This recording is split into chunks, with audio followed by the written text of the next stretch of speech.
प्यारे बच्चों नमस्कार, मैं आदेश नागर आप सभी का केडी लाइव के टीचिंग चैनल पर हार्दिक स्वागत अभिनंदन करता हूं। तो कैसे हैं आप सभी? आशा करता हूं आप सभी स्वस्थ होंगे और अच्छे से अपनी तैयारी को भी कर रहे होंगे। जिस क्लास का था आपको बेसब्री से इंतजार, उसको मैं लेकर के आ गया हूं। यानी कि अगर आपका सिलेक्शन इसलिए नहीं हो रहा है कि मैथ्स आपको नहीं आता है, तो ये क्लास आपके लिए बिल्कुल वरदान साबित होने वाली है। और मैं ये गारंटी के साथ कह सकता हूं कि जिस बच्चे ने आज तक मैथ पहले आप मुझे मिले होते तो काश मेरी भी जॉब होती। तो बिना देर के हुए सीधे क्वेश्चन की तरफ चलता हूं। चलते हैं पहले प्रश्न की तरफ। और क्या कहता है ये जो क्वेश्चन है, ये बीपीएससी में पूछा गया क्वेश्चन है कि एक संख्या को जब 342 से विभाजित किया जाता है तो जो शेषफल बचता है वो 47 बचता है। जब उसी संख्या को अगर हम 19 से भाग दें तो कितना शेषफल बचेगा? देखो, ये एक ऐसा क्वेश्चन है कि बच्चे की समझ में ही नहीं आता है सर इसे करें तो करें कैसे। लेकिन इसका जो आंसर है वो मात्र 5 सेकंड में निकल जाएगा। जब आपसे शेषफल पूछे कि इससे भाग दें तो ये शेषफल होता है और इससे भाग दें तो क्या शेषफल होगा, तो जो शेषफल निकला है, जो शेषफल निकला है 47, इसी में 19 से भाग दे दो। इसी में क्या कर दोगे? 19 से भाग दे दोगे। तो 47 में जब 19 से भाग दोगे तो 19 दूनी कितना होता है? 38। तो कितना बचा? आप कहोगे सर कितना बच गया? आप कहोगे 19 दूनी 38 और यहां से बच गया है मेरा 9।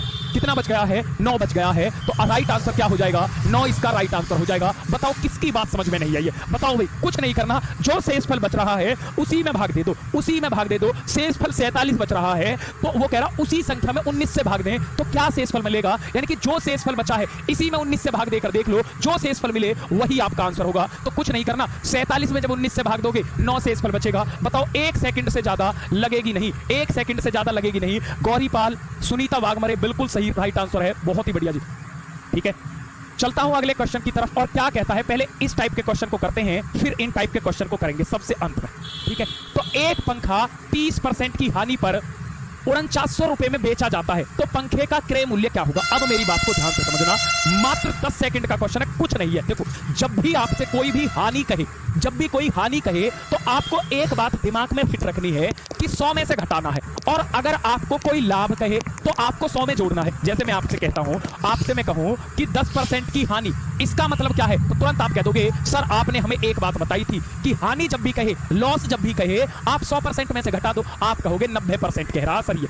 जैसे मैं आपसे कहता हूं 20% का प्रॉफिट, तो आप कैसे लिखोगे? मुझे बस ये बता दो, 20% का अगर मैं आपको लाभ कहता हूं तो आप कैसे लिखोगे? तो आप तुरंत कह दोगे सर आपने हमें एक बात बता दी आज, और बात ये बताई है कि लाभ कहे तो 100 में जोड़ दो और हानि कहे 100 में से घटा दो। तो लाभ कह रहा है तो 100 में जोड़ दो, तो 100 में 20 को जोड़ दोगे, इसका मतलब 120%। 100 में जोड़ दोगे 120%। तो जैसे मैं अब आपसे कहता हूं कि मुझे एक एक बच्चा बताएगा कि 30% की हानि का मतलब क्या होगा।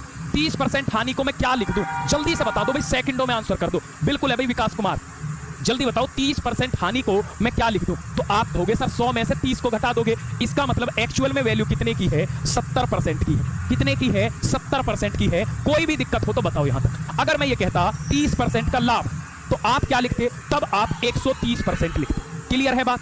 अगर मैं आपसे ये कहूं कि क्रय मूल्य, तो क्रय मूल्य जो होता है, कॉस्ट प्राइस जो होती है बच्चों, क्रय मूल्य जो होता है वो हमेशा 100% होता है। क्रय मूल्य जो होता है वो हमेशा 100% होता है। अब देखो, ये कहता है 30% की हानि। हानि दिखते ही आपके दिमाग में एक बात चलनी चाहिए कि सर आपने हमें एक बात बताई है, 100 में से घटा दो, इसका मतलब आप लिख दो 70%। तो इसका मतलब है 70% जो है वो 4900 के बराबर है। तो 70% किसके बराबर हुआ? 4900 के। तो 1% किसके बराबर हुआ? आप कहोगे 4900 बटे 70। तो 0 से 0 कट गई, 7 7 49, यानी कि 1% की वैल्यू 70 है। तो आपसे क्रय मूल्य पूछा है। जो क्रय मूल्य होता है प्यारे बच्चों वो 100% होता है। क्रय मूल्य 100% होता है, तो 100% की वैल्यू कितनी होगी? आप कहोगे 70 गुणा 100 होगी। और 70 गुणा 100 का मतलब क्या होगा? ये आपका आ चुका है 7000 रुपए। बताओ किसकी बात समझ में नहीं आई है? इससे आसान क्या ही होगा? कुछ भी नहीं है। जब वो हानि कहे 100 में से घटा दो, 100 में से घटा दिया, 70% आया। अब 70% के बराबर वैल्यू को रख दो, 1% की निकल आई। तो क्रय मूल्य जो होता है, जो कॉस्ट प्राइस होती है, वो हमेशा 100% होती है, 100% होती है। दिमाग में छाप लें ये बात, बहुत ही बढ़िया, बहुत जानदार।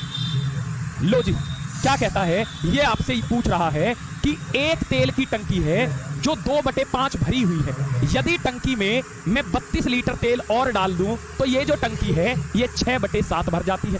तो टंकी की धारिता कितनी होगी? ये आपसे पूछा है। अब जल्दी से बता दो टंकी की धारिता कितनी होगी। अब मेरी बात को ध्यान से समझना, एक बात छोटी सी जो मैं समझाना चाह रहा हूं। अगर 2/5 टंकी भरी हुई है और 32 लीटर इसमें डाल दूं तो इसका मतलब टंकी जो है वो कितनी हो जाती है 6/7।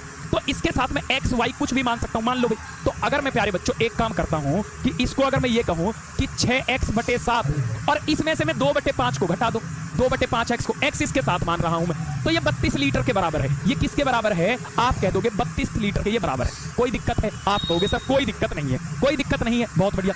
तो 7 पंजे यहां से कितना एलसीएम आएगा? आप कहोगे 35। तो 7 से भाग दूंगा, 5 30x और माइनस के 5 7 35, तो ये आ जाएगा 14x बराबर कितना होगा? 32 हो जाएगा। क्लियर है? बताओ कोई भी दिक्कत हो तो यहां से अगर मैं करूंगा तो ये कितना बचेगा मेरा? 16x बराबर हो जाएगा 32 गुणा 35। 32 गुणा 35 होगा तो 16 जो x के साथ गुणा में है ये यहां किस में आ जाएगा? भाग में आ जाएगा। तो 16 दूनी 32 और 35 दूनी कितना हो गया है? 70 हो चुका है। बताओ कोई भी दिक्कत हो, कोई भी दिक्कत हो तो बताएंगे। कोई भी दिक्कत हो यहां तक, यानी कि आंसर कितना आ गया?